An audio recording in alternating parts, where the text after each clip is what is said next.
Today we're going to talk a little bit about grief and changing needs that can sometimes happen within the romantic relationship as well as for the whole family. And then how do you fall in and meet the needs of everyone as well as keep what you got going good. You will notice today we have on our walk with Zai Lapai. Zaya is my grandbaby. Go ahead. You see that on the back? You see that? You see that? Grandma toy too. I had to get that in to upset my girlfriend.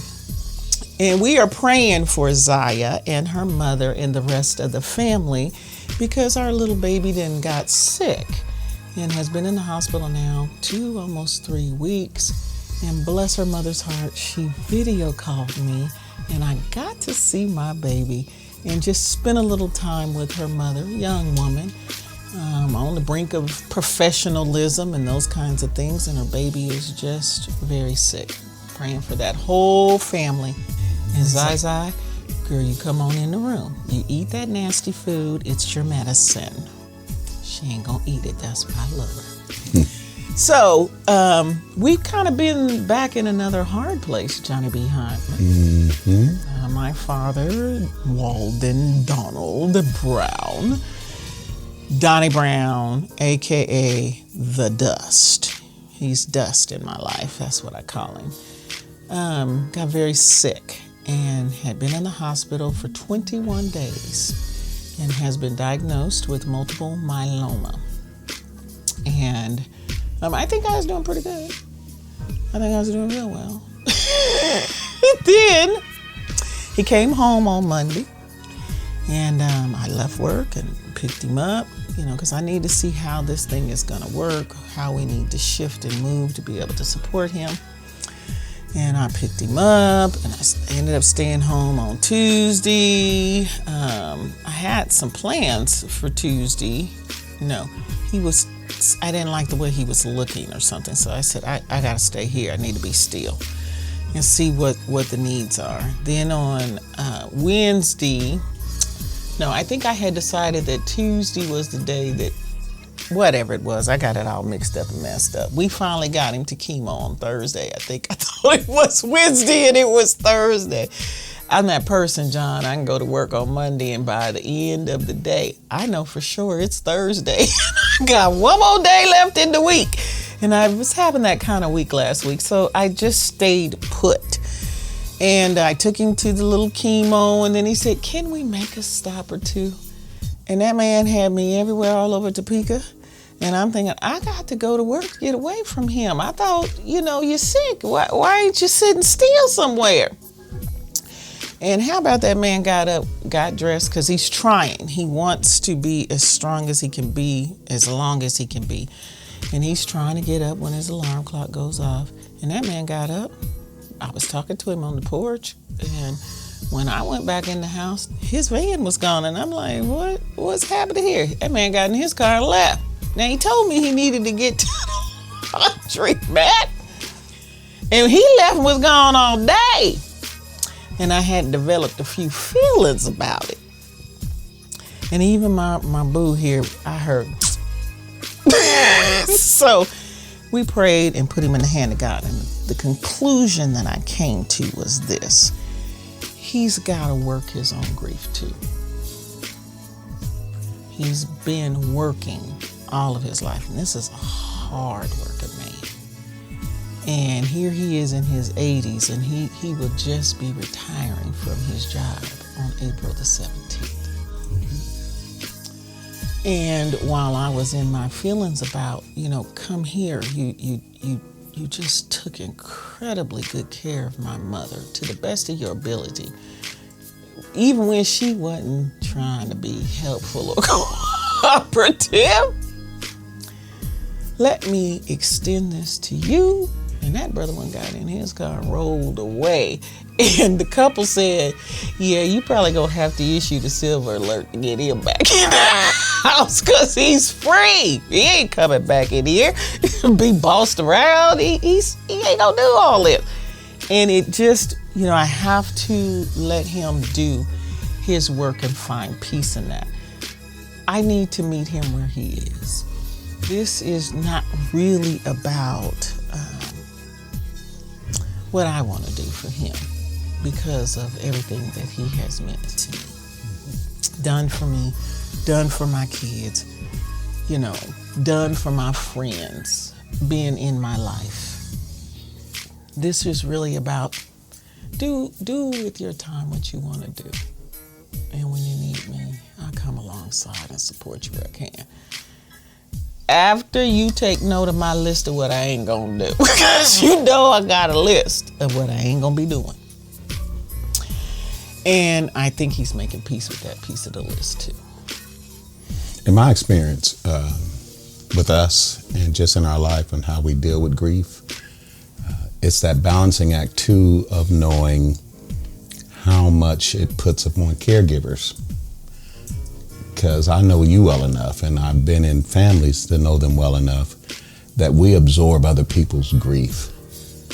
And we do it by laughter, busyness, as a distraction, so that you don't have to deal with the fact that you're actually dealing also with someone who's just trying to fight for their quality of life. And that's hard to look at. And if we're going to be helpful to people who are doing this, because some this is not a fix. Like I said, we'll find Pop rolled up in someone's yard one day because he shouldn't be driving in the first place. But he's an 80-year-old man, he's grown. How do you stop him? Until they become, an intimate risk, a danger to himself. They don't know anymore. He's not at that point, but certainly he's so independent that he don't realize that in the midst of a grieving situation, he's creating grief by trying to do more than what he'll allow us to help him with. And that's where we have to be cognizant of his, like you just said, his needs and him trying to work out his grief and actually fight for his life by simultaneously trying to honor how that affects us when it could be a better quality. And we can enjoy some of you rather than watch you run for your life. We want to help you just live your life. And that's a hard thing for people who are grieving, to see someone who's struggling with wanting to live, to allow to happen. And it usually doesn't end well. And then there's a whole nother element. Like I said, we're caregivers. So at the end of the day, when he runs out of gas, we're going to be the ones that have to pick him up, care for him, and also deal with him fighting us even when he can't drive anymore.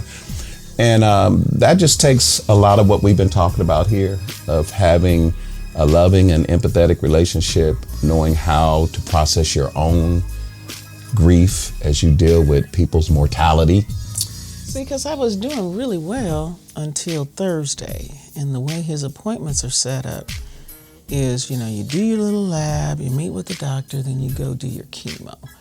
And, the doctor said out loud what I had known, but it really punched me in the gut when he said, yeah, you was more out than you was in life when I met you. You were dying.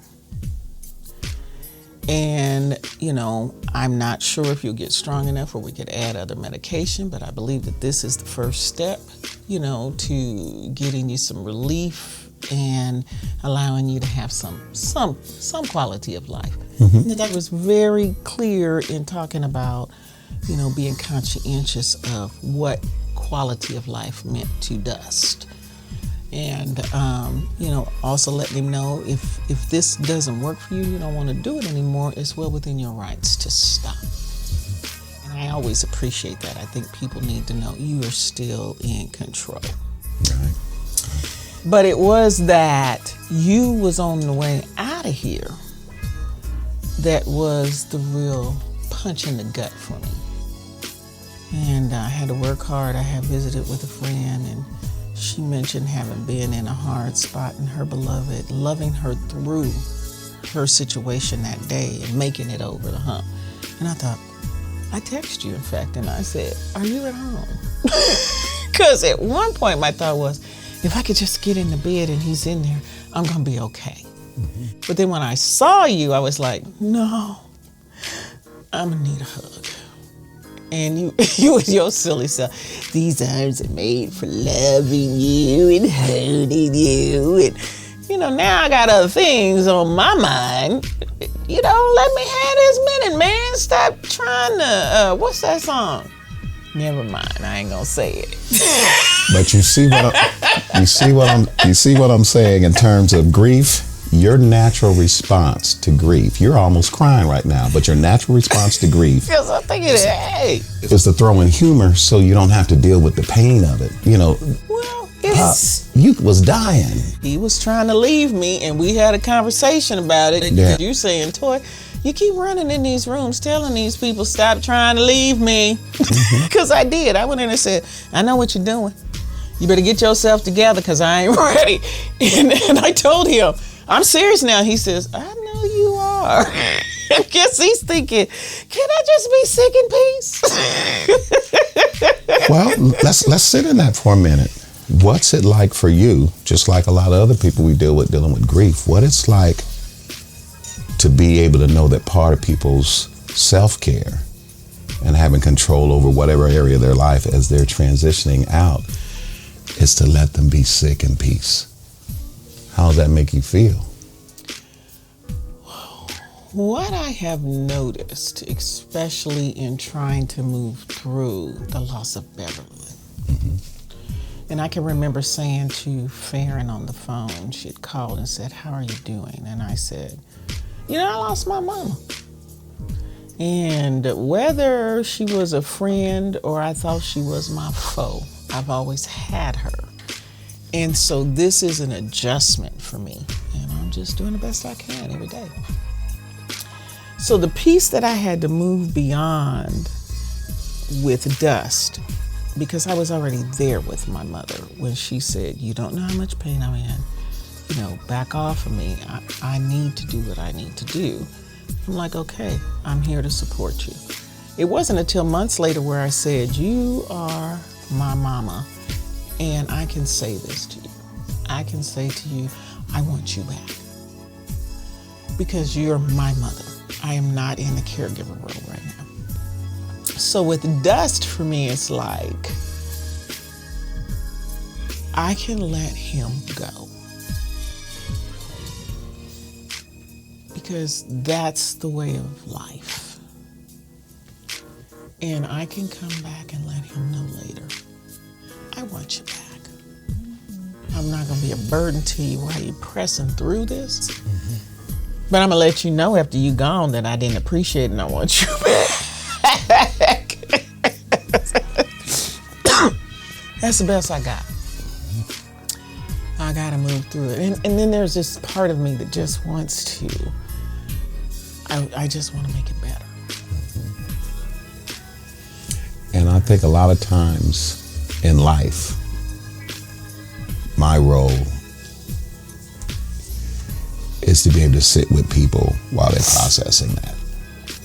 So to be able to let it go while sitting in it, which is not always easy, because what triggers in me is when I see you diligently going hard to just try to love people, not just the ones we're trying to keep alive, but the ones we're trying to get up, take a bath, go to work, having aspirations to be something.